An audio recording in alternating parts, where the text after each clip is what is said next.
Hello and welcome to A World in a Word podcast with me, Soni Thakkar. And you know, we are in a series on graphology with our expert, Mansi Thakkar.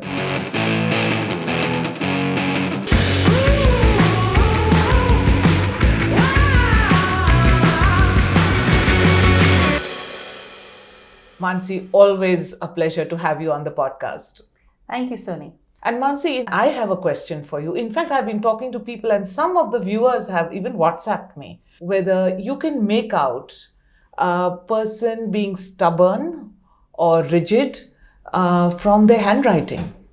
Yes, Soni, we definitely can even make out this trait if the person is stubborn and rigid. Now, when you say stubborn and rigid, there is a very thin line. So, English language is so beautiful that we have a word for everything and it can be mixed match.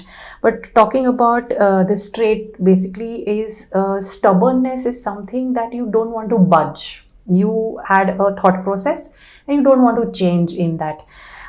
So usually we put the word stubborn as a very negative trait.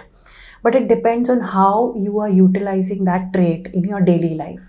So if we have kids who are stubborn, as parents, we definitely don't like it. But when it's in an elder, again, the other person wouldn't like it that, oh, he's not budging from his way. Imagine, but you're stubborn about a thought process that you want to do something. And you are not moving out of that thought process and you are standing there working continuously. That also leads to stubbornness or is also called stubborn. But then it will help that person. So you can say persistency. But we have a more positive word for stubbornness, persistency. But again, it means the same thing or it is seen in a same way in the handwriting. तो बात वही है नजरिए पे.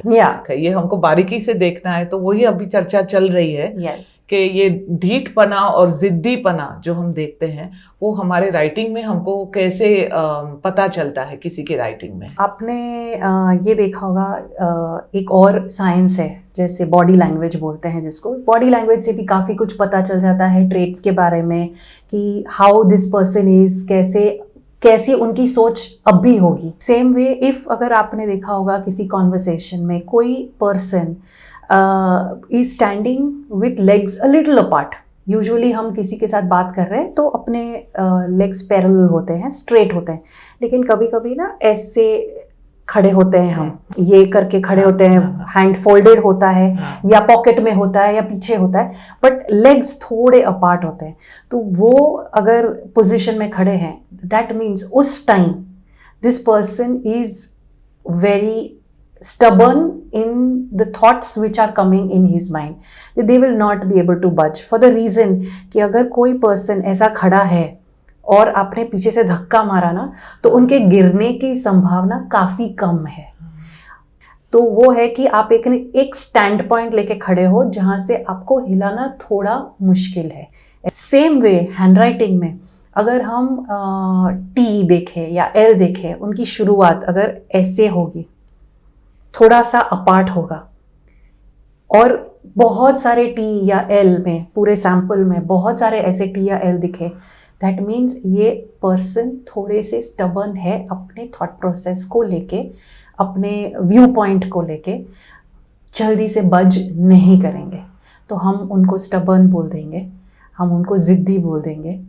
तो अगर वो चीज़ बच्चों में है दिखाई देगी तो वो एक ऐसी एज पे होगा जैसे टीनेज है तो वो स्टबर्न है, तो अलग तरीके से हैंडल करने की समझ पेरेंट्स को मिलेगी कि ओके ये है फिलहाल, तो अब कैसे हैंडल किया जाए.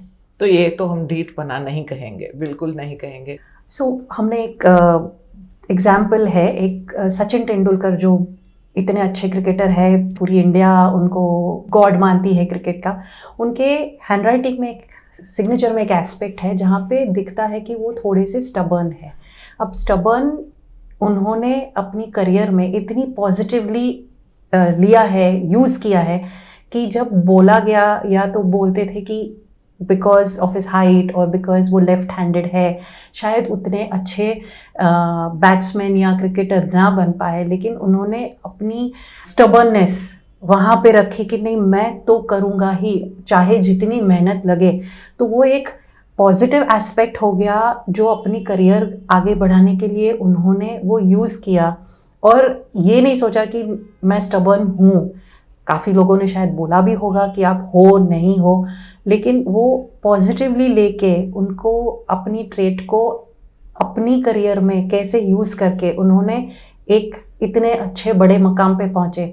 तो चाहे हमारे पास कोई भी ट्रेट्स हो, अगर हम उसको समझें कि कहाँ अप्लाई करना है, अपनी पर्सनल लाइफ में अप्लाई करना है, अपने करियर में अप्लाई करना है, तो पॉजिटिव इफ़ेक्ट्स उसके कैसे आए। राइट ऑफ नहीं कर देना है कि हाँ मैं नेगेटिव हूँ या पॉजिटिव, समझना है और कहाँ आपकी लाइफ में वो अप्लाई हो सकता है, वो यूज़ करके आप बेस्ट बन सकते हो। ये आपने बहुत एक इम्पॉर्टेंट सी बात कही, क्योंकि सिचुएशन के हिसाब से हम किस मात्रा में स्टबर्न होते हैं वो बहुत इम्पॉर्टेंट है। मगर यही स्टबर्ननेस अगर हम रिलेशनशिप्स में ले जाएं तो वहाँ मात्रा थोड़ी कम हो। छोटी छोटी बातें हैं, है कि नहीं, जिंदगी में हम जो पर्सनल है और प्रोफेशनल लाइफ है, कैसे हम चेंजेस ला सकते हैं हमारे एटीट्यूड में, हमारी सोच में।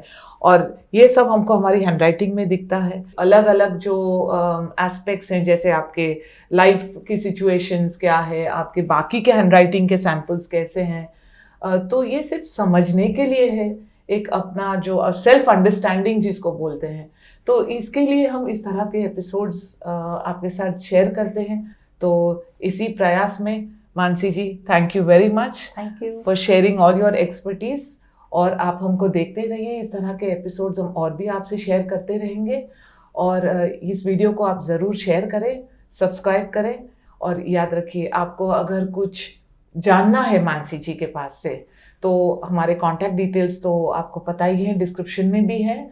तो अभी जो हमने आज का एक इंसाइट दिया और दूसरे एपिसोड्स में जो इंसाइट्स दिए, ये 1-to-1 sessions as well as workshops में आपके साथ जरूर शेयर करेंगे।